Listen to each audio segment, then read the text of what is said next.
민주당의 옛 거물들이 당 혼란을 부추기면서 신당 창당 여기까지 나오고 있는 실정입니다. 이낙연 전 총리에 이어서 손학규 전 대표까지 가세해서 이재명 대표 때리기에 나서고 있습니다. 이상민 의원이 탈당을 했고 원칙과 상식 등 민주당 비주류의 움직임도 당의 혼란을 가속화하고 있습니다. 신당 창당 어떻게 될 것인가 귀추가 주목이 되고 있습니다. 지병문 총장님과 이야기 나누도록 하겠습니다. 지병문 총장 안녕하십니까? 네, 안녕하십니까? 네, 반갑습니다. 이재명 대표는 당원들이 뽑은 정상적인 대표입니다. 77.7% 정도 지지를 해가지고 뽑은 사람인데 이 사람에 대해서 갑자기 77살 되신 노 정객께서 나와서 이런 패권 정치야 너 나가 이러면 참 이게 곤란하잖아요. 그러니까 지금 1인 패권주의 얘기를 하게 되면 네, 거의 지금 한 민주당 국회의원이 한 170명 되잖아요. 그렇습니다. 당원이 지금 한 250만 된다는데 그 170명 국회의원과 250만이 되는지 뭐 200만이 되는지 모르겠으나 그 많은 당원들을 무시하는 것이죠. 그렇죠. 그런 측면에서 보면 그 과도한 표현이다. 그리고 그동안의 당 운영에서 비민주적인 부분이 있었달지 친 이재명 계가 당권을 좌지우지하면서 독선적으로 했달지 그러면 구체적으로 지적을 하고 시정하도록 했어야죠. 근데 그 가만히 있다가 이제 그 선거철이 다가오니까 등장해가지고 그 할 말 못 할 말을 하면 네. 그 설득력이 있겠느냐. 본인이 걱정 안 해도 될 것 같아요. 그렇죠. 그 팬덤 정치를 여러분들이 좀 지적을 하는데 정치인들은 팬덤 바라는 거 아니에요? 팬덤은 자기들은 없으니까. 네. DJ도 있었고, 그럼요. YS도 있었고, 노무현, 문재인 다 있었는데 그 강성 지지자는 어떤 측면에서는 지난 대선 후보 경선 같은 경우 보면 이낙연 전 총리한테도 팬덤이 있잖아요. 있습니다. 지금도 그분들이 열렬히 지지할 거고 그래서 팬덤이 소위 당의 의사결정에 개입한달지 또는 민심을 왜곡할 정도로 이 당 대표를 휘두른달지 이런 것은 일반론적인 측면에서 지적할 수가 있는데 구체적으로 민주당 내에 팬덤이 어떤 폐해를 주고 있느냐. 물론 개딸이라고 하는 그 분들이 휴대폰이나 인터넷에 그 심하게 네. 비판을 하고 어쩌고는 그것은 비판은 비판이고 비난하고 욕하고 이런 것은 사실 잘못된 것이죠. 네.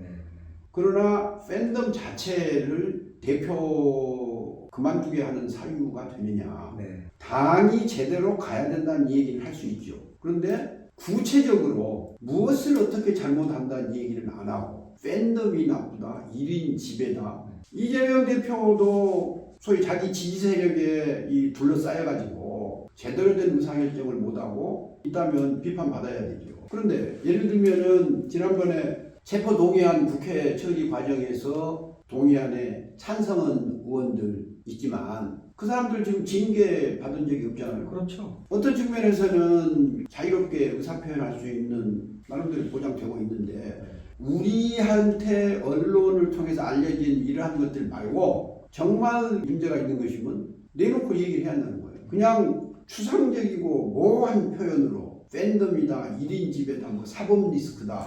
그만큼 그 얘기는 뭐냐? 다급해졌다. 이런 얘기죠. 나 좀 봐달라. 네. 그런데 문제는 뭐냐면 우리 이낙연 전 총리 같은 경우가 훌륭한 정치인이고 호남을 대표하는 정치인인데 어떤 측면에서는 김대중 전 그때는 총재 대통령이 영입해가지고 한 5선 할 때까지 정치적으로 실패해 본 적이 없어요. 그렇죠. 5선하고 도지사 3선하고 국무총리까지 했잖아요. 그 과정에서 보면 아마 이재명 후보한테 지난 대선 경선에서 진 것 외에는 정치적으로 실패한 적이 있거든요. 그래서 그때 충격이 좀 컸나 봐요. 그래서 정치적으로 잊혀지는 거 아닌가 이런 생각이 들 수도 있지만 불안감 같은 거. 어떻게든지 잘못된 부분이 있으면 당도 고쳐야 되고 이재명도 고쳐야 돼요. 그러나 지금은 힘을 합쳐서 내년 총선에서 민주당이 승리할 수 있는 이걸 만들어야 되는 게 그동안에 민주당에서 5선을 했고 국무총리를 했고 이 대선 경선까지 나갔던 분들로서는 그것이 도리고 염치다. 네.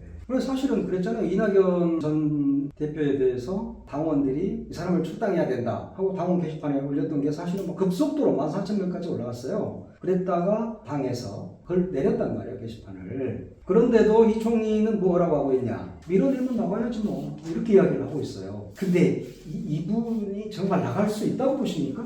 밀어내면 나가야지 그 말이 함축하는 바가 있다고 생각합니다. 네. 왜냐하면 이재명 대표를 중심으로 하는 주류로부터 밀려났다. 이게 정치적으로 제일 좋은 거죠. 본인한테는. 그렇죠. 그리고 앞에 말씀드린 바와 같이 그분이 그럴 분이 아니라고 많은 분들이 보는데 결국은 아마 선거제도가 어떻게 되느냐에 따라서 달라질 거예요. 선거제도가 어떻게 되느냐에 따라서 신당을 창당하느냐 마느냐 이야기가 되겠네요. 지금 신당 논의가 물론 과거에도 선거 앞두고 신당이 등장하고 뭐 제3세력이 어떻고 이런 얘기 많이 있었는데 지난번 선거에 우후죽순처럼 선거 용지가 이렇게 길었잖아요. 그렇죠. 신당이 많아지는 이유는 결국은 연동형 때문입니다. 연동형으로 가는 경우에는 어떤 측면에서는 민주당이 위성정당을 못 만들면 개혁적인 소수당들 다 모여서 연합정당을 이렇게 한달지 이런 대안을 만들지 않고서 그냥 민주당은 위성정당 안 만들고 그냥 놔둬라. 이것은 현실성이 전혀 없는 그런 얘기고 아마 본인들도 뭐 다 알겠죠.